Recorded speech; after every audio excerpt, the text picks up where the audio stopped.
ये सब काम डीकम्पोजिशन कहलाता है। ये तीन चीजें सिर्फ इस चैप्टर में पढ़नी है, प्रोडक्टिविटी, एनर्जी फ्लो और डीकम्पोजिशन। ये तीन चीज पढ़ ली, चैप्टर खत्म हो गया आपका। इस चैप्टर में मात्र तीन ही चीजें पढ़नी है आपको। इकोसिस्टम के मालूम चल गया, स्ट्रक्चर मालूम चला।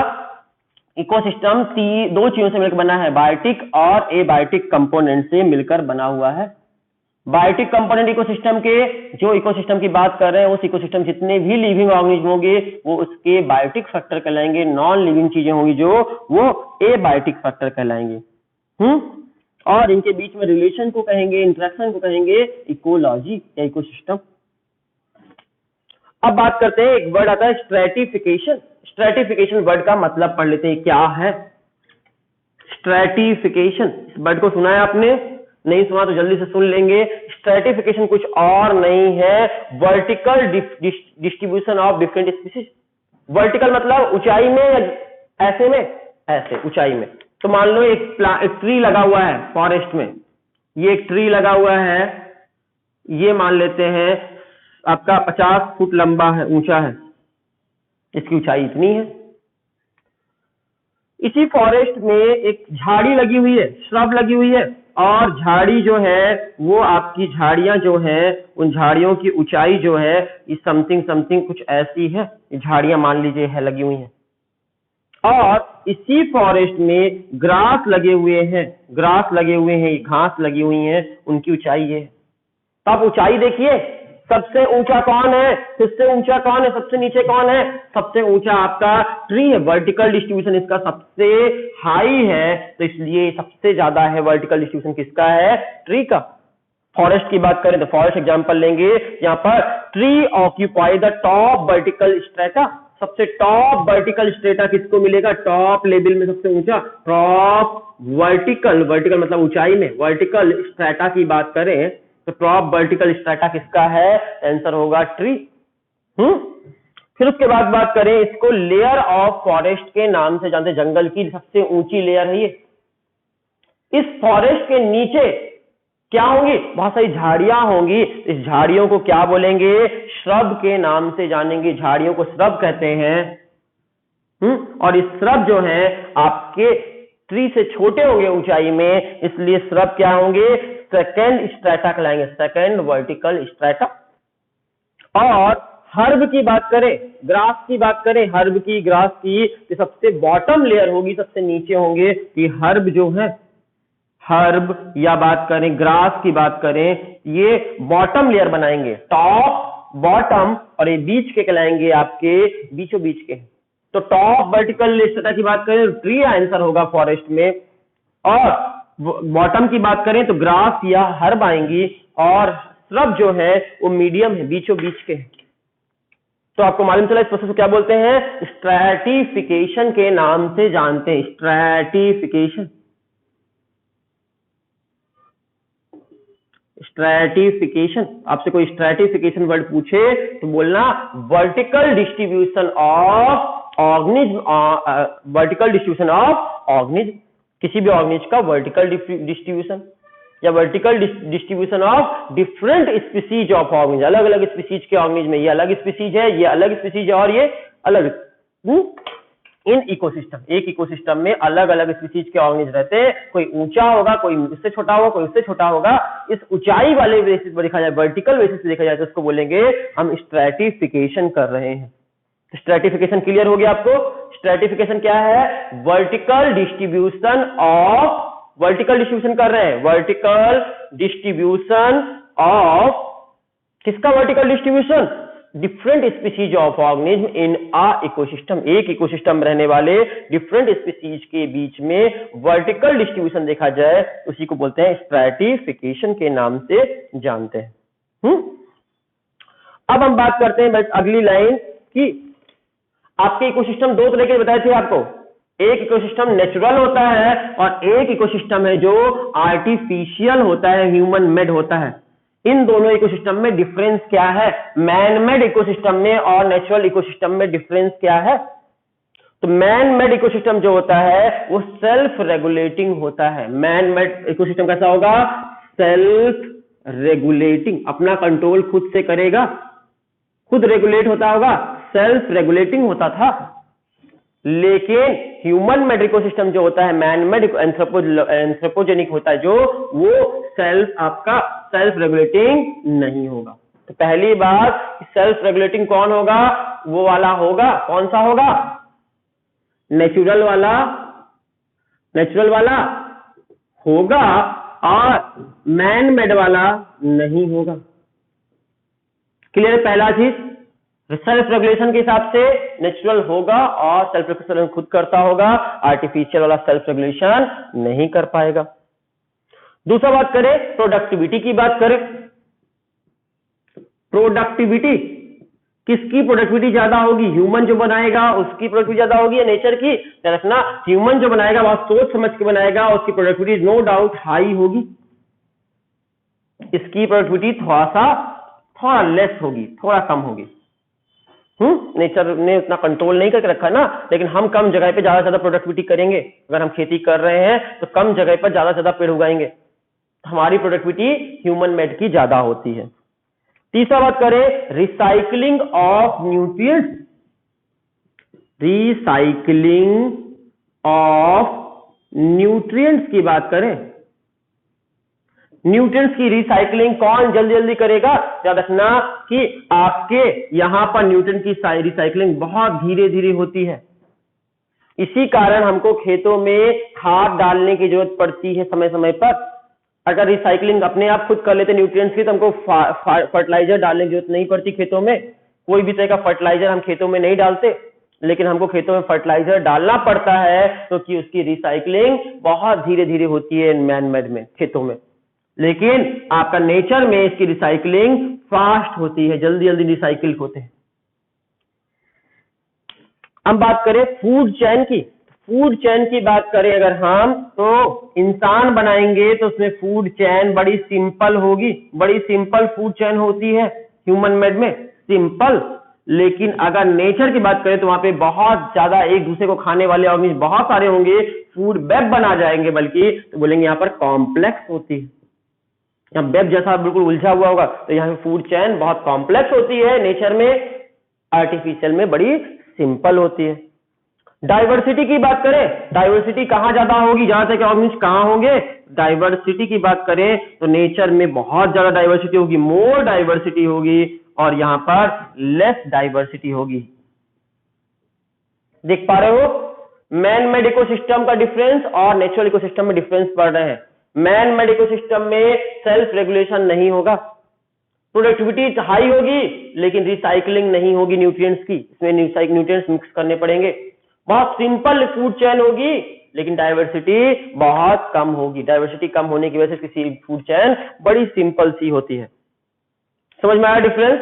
तो आपका डिफरेंस पढ़ रहे थे हम किसके बीच में? आपके नेचुरल इकोसिस्टम में और एंथ्रोपोजेनिक इकोसिस्टम में। अब और आगे चलते हैं, हम बात करते हैं एक इकोसिस्टम को, कोई एक इकोसिस्टम का एग्जांपल लेते हैं और इकोसिस्टम को समझाते हैं कि इकोसिस्टम के कंपोनेंट कैसे कैसे क्या क्या होते हैं। कोई एक एग्जांपल लेकर पढ़ाते हैं आपको।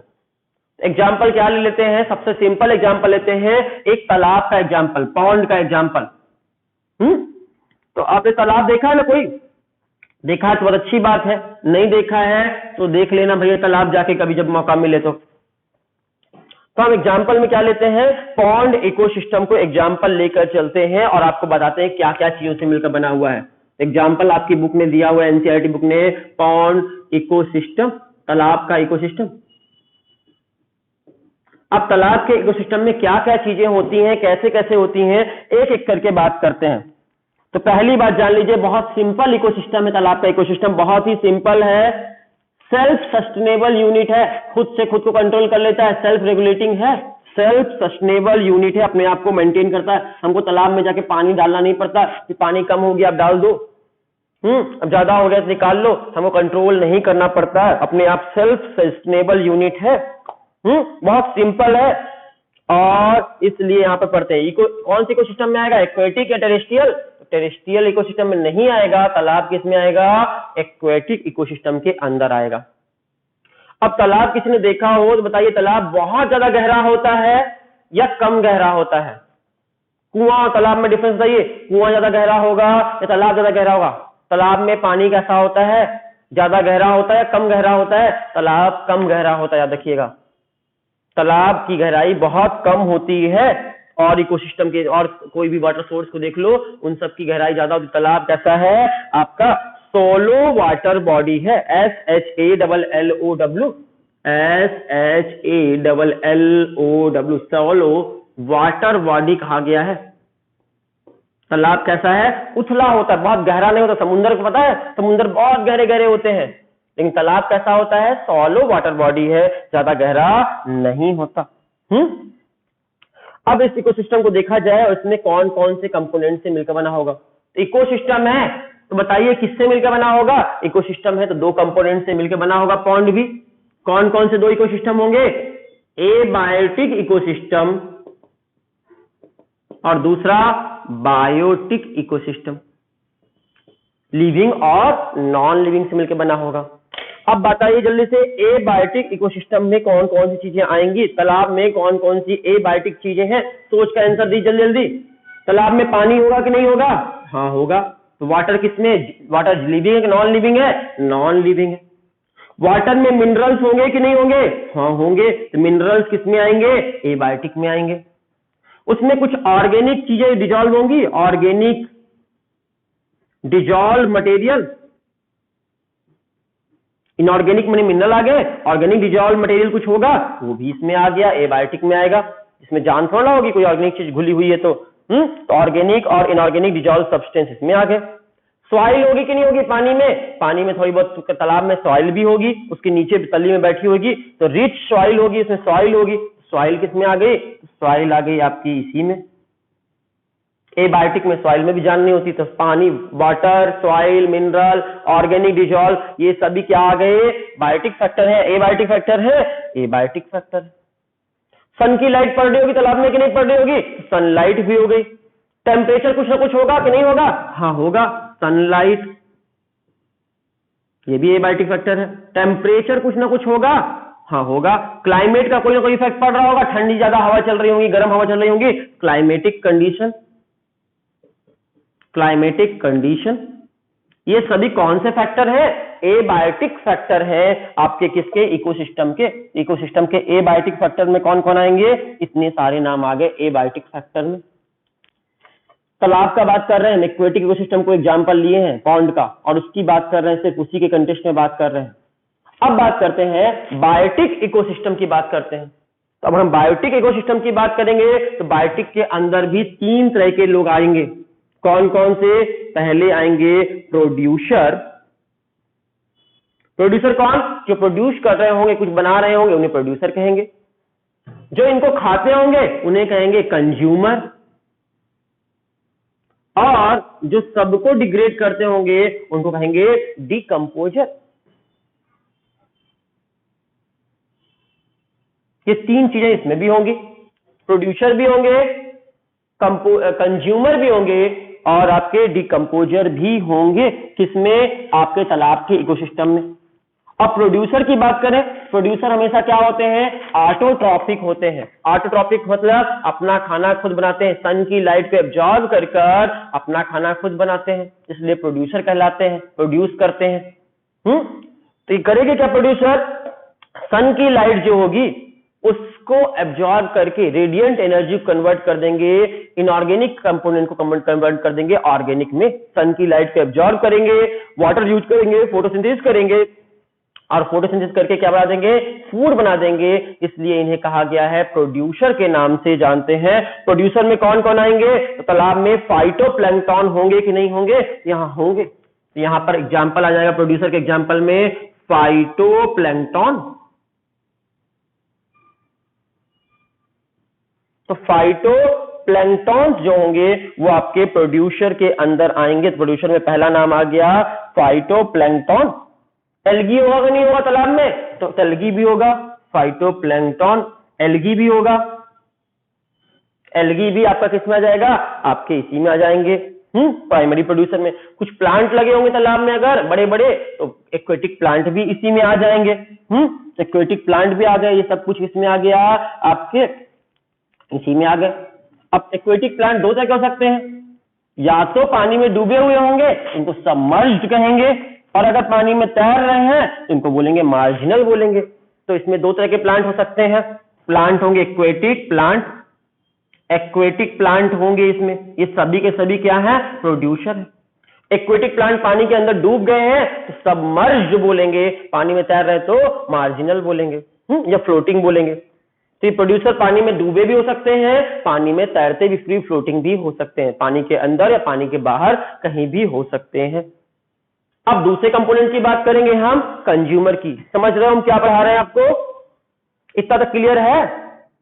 हम आपसे बात कर रहे हैं पॉन्ड इकोसिस्टम का एग्जांपल लेकर बता रहे हैं। तो बोले पॉन्ड इकोसिस्टम सॉलोन वाटर बॉडी है, इसमें दो कंपोनेंट होंगे, एबायोटिक और बायोटिक। एबायोटिक कंपोनेंट कौन कौन होगा? Water, minerals, organic dissolve material, soil, sunlight, temperature, climatic condition, सब एबायोटिक फैक्टर है। इनको डिटेल में पढ़ेंगे अलग चैप्टर में।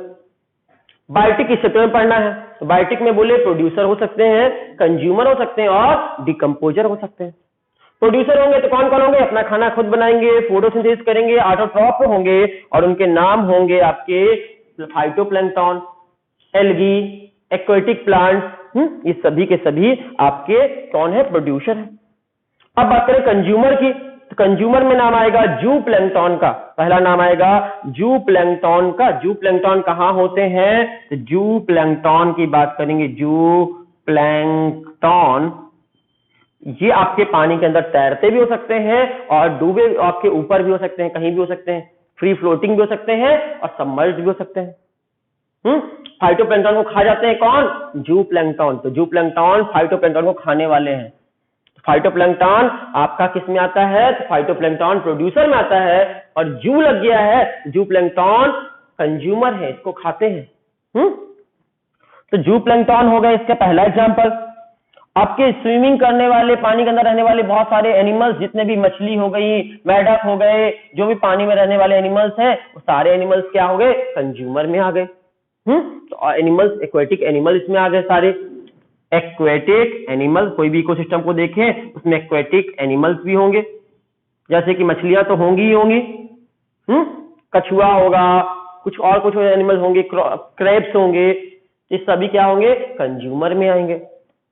और कंज्यूमर के बाद हम बात करें, कंज्यूमर कौन होते हैं? जो ऑटोट्रॉफ को खाते हैं, जो ऑटोट्रॉफ से एनर्जी लेते हैं, उन्हें हम कंज्यूमर कहते हैं। लास्ट है डिकम्पोजर।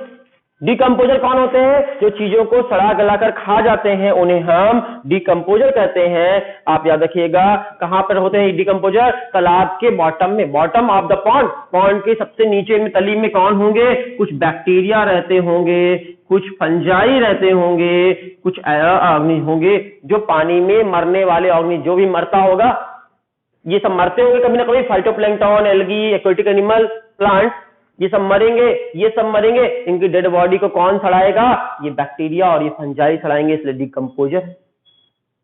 या फिर ये जब पोटी करते हैं, एक्सक्रीशन करते हैं, एक्सक्रीशन को भी रिसाइकलिंग करने का काम कौन करता है? डिकम्पोजर। डिकम्पोजर में माइक्रो ऑर्गेनिज्म आते हैं, और डिकम्पोजर का काम क्या है? रिसाइकलिंग ऑफ न्यूट्रिएंट्स, न्यूट्रिएंट्स को रिसाइकिल करना। तो ये आपका इनपुट हो गया, ये आउटपुट हो गया, और ये एनर्जी फ्लो आ गया। इनपुट आउटपुट, कोई भी इकोसिस्टम में एक इनपुट और एक आउटपुट जरूर होगा, और एनर्जी फ्लो होगा बीच में। एनर्जी का फ्लो हमेशा यूनिडायरेक्शनल होता है, क्योंकि सन ही इकलौता एनर्जी का सोर्स है। Sun is a source of energy, एक ही सोर्स है सन, और सन से प्लांट लेते हैं, प्लांट से कंज्यूमर लेंगे, कंज्यूमर से डिकम्पोजर लेंगे। इसी तरह इस डायरेक्शन में एक यूनिडायरेक्शनल फ्लो चलता है। याद रखिएगा कि लाइट, आपका एनर्जी का फ्लो हमेशा यूनिडायरेक्शनल होता है। यूनिडायरेक्शनल मूवमेंट होता है एनर्जी का। कहां से कहां? लो टॉपिकल लेवल से हायर टॉपिकल लेवल की ओर मूवमेंट होता है। इसके साथ साथ आपका यहां पर क्लियर हुआ। अब हम लोग नेक्स्ट क्लास में पढ़ेंगे 3 टॉपिक को, चैप्टर को स्टार्ट करेंगे ढंग से। प्रोडक्टिविटी, एनर्जी फ्लो और डिकम्पोजिशन, 3 टॉपिक डिस्कस करेंगे, चैप्टर आपका खत्म हो जाएगा। एनसीईआरटी की बुक आपकी सबसे बेस्ट ऑप्शन है आपके लिए, नोट्स के लिए। आप एनसीईआरटी की लाइन बाय लाइन रीडिंग मारिए, मेरी जो पढ़ा रहे हैं आपको लाइन बाय लाइन मैच कर जाएगा एनसीईआरटी से, और आपका इकोलॉजी एनसीईआरटी के बाहर पढ़ने की जरूरत नहीं है। जेनेटिक्स था पढ़ने के लिए, जेनेटिक्स हमने आपको बाहर जा जाके पढ़ाया है, लेकिन आपको इकोलॉजी में एनर्जेटिक, आपको एनसीईआरटी से बाहर पढ़ने की जरूरत नहीं है। बहुत सिंपल होती है इकोलॉजी, बहुत आसान है, आसानी से समझ में भी आएगी और मार्क्स स्कोरिंग भी है। एग्जाम में अच्छे मार्क्स भी आपको दिलवाएगी, इससे क्वेश्चन भी आते हैं एग्जाम में। ठीक है, चलो थैंक यू।